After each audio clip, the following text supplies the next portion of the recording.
Hello and welcome to 6 Minutes with the Renegade Economist. This week we break our 6-minute rule. Fred Harrison's going out to catch up with Dr. Michael Hudson, professor at one of America's universities and also former Wall Street consultant. A lot of commentators globally have got it completely wrong when it comes to the global financial crisis. Hudson and other renegade economists who are hooking up with our network have really got their finger on the pulse, and you'll see why. Fred Harrison puts to him these searching questions. How do we solve the debt problem today?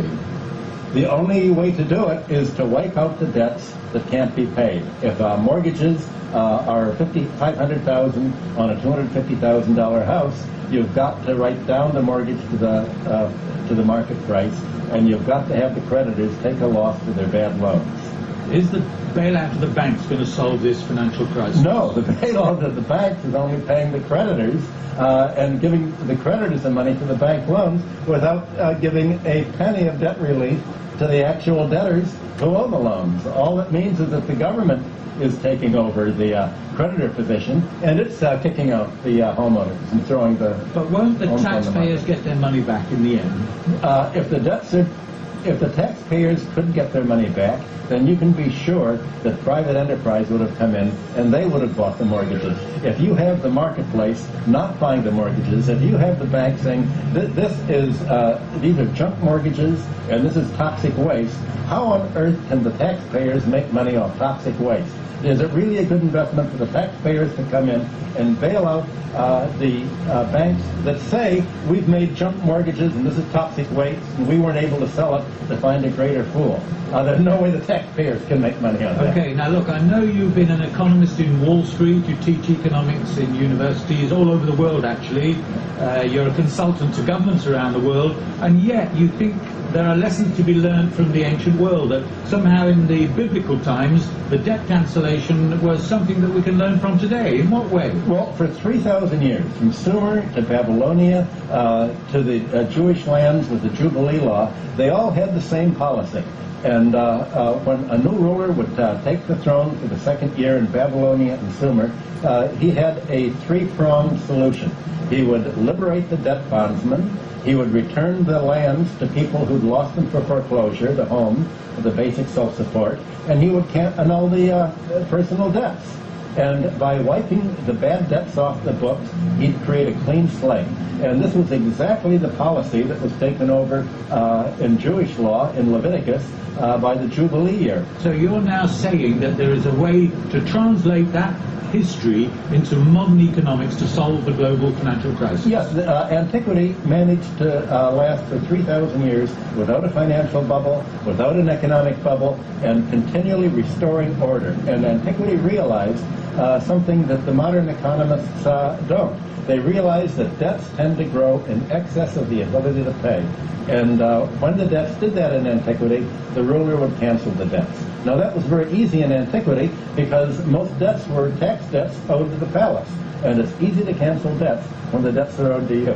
It's harder to cancel debts once you got to Greece and Rome and the debts were owed to private creditors. That's where the problem begins. So now, 2,000 years later, we can't just cancel the debts by rule of the government. Well, you actually can, because the debts are going to be written off. Already they estimate that they've said there are $8 trillion worth of bad real estate debts.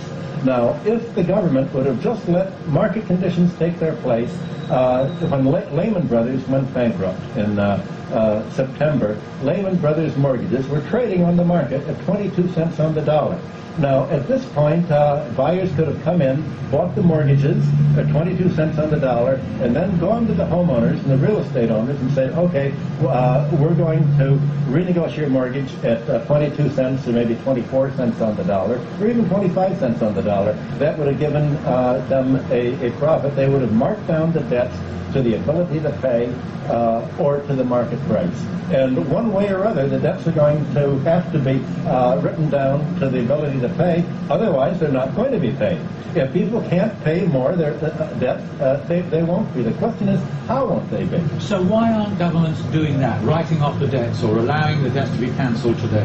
Very good question. The reason is that the largest contributor to the political campaigns is the financial sector, and the governments have a choice. They can save the economy or they can save the creditors that made the bad loans. They've said, we don't care about the economy, we're bailing out the creditors, that's our constituency, and that's what the governments are doing today. They're not saving the economy, they're saving their constituency, the creditors. They're saving London City, they're saving Wall Street, and they're saving the bourse, and the economy's left to shrink. And until the government saves the economy and rates down the debts to the ability to pay, there's not going to be a recovery from this. You're saying then that governments are acting in bad faith?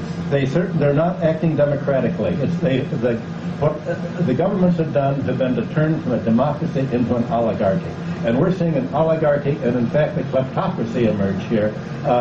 And the governments are not doing what the people have expected them to do. They're not representing the interest of their constituents. But President Obama says he's going to effect a change. It's not business as usual in Washington. Yeah, when Obama talks about change, he's not talking about financial change. He's not talking about economic change. He's talking about workmen's laws, of health reform, of racial equality. He's not talking about any economic change at all because, in fact, he's reappointed the Bush administrators and the Clinton administrators. He's brought back the same people who brought us the Russian crisis. And if you want to see what their plans are for the United States, look at what Obama's team did when they had a free hand in Russia in the 1990s. They brought the biggest inequality and kleptocracy in modern times. So, Michael, you're in London to address a conference at the University of London. What is it that you're going to tell them? Well, I'm going to tell them that the finance sector and the real estate and the insurance sector are not part of the real economy of production and consumption. The asset and wealth sector is different from the production sector. You can think of the financial sector as being wrapped around the real economy, almost like a parasite, and that's why it's been called parasitic for so long. The financial sector extracts interest from the economy. The property sector extracts economic rent, as do monopolies. Now, the key thing about parasites is that it's not simply that they extract nourishment from the host. The parasite takes over the host's brain to make it think it's part of the economy. To make it think it's part of the host's own body. And in fact, that it's almost like a child of the host to be protected. And that's what the financial sector has done today. You have Obama coming out and saying, we have to save the banks in order to save the real economy. The fact is, you can't serve both the parasite and the host. Now, the amazing thing is that we have the economic training tablets from Babylonia from 2000 BC, and the mathematical models they had of the economy in 2000 BC are more sophisticated than any of the mathematical models that they use today for government planning. And the reason is that they calculated how long it takes for a debt to double. Any interest rate is a doubling time. They knew in 2000 BC that the debts doubled. They also knew that the economy grew in an S-curve. They had mathematical models for the growth of herds in an S-curve, for agricultural production. So they knew that the tendency was for debts to grow faster than the economy could grow. And that's why when every new ruler took the throne, they'd cancel the debt. But look, we've had Nobel Prize-winning economists telling hedge funds how to operate. Are you saying they are clueless on mathematics? Well, that's a very good question. You look at the fact that long-term credit management went broke using the Nobel Prize winners. The mathematical models that won the Nobel Prize have led to $450 trillion of derivatives contracts that are now junk. So what they won the Nobel Prize for is junk mathematics that have led to junk derivatives and junk mortgages. That's what's happened. So there we have it, analysis from the former Wall Street insider who clearly doesn't pull his punches.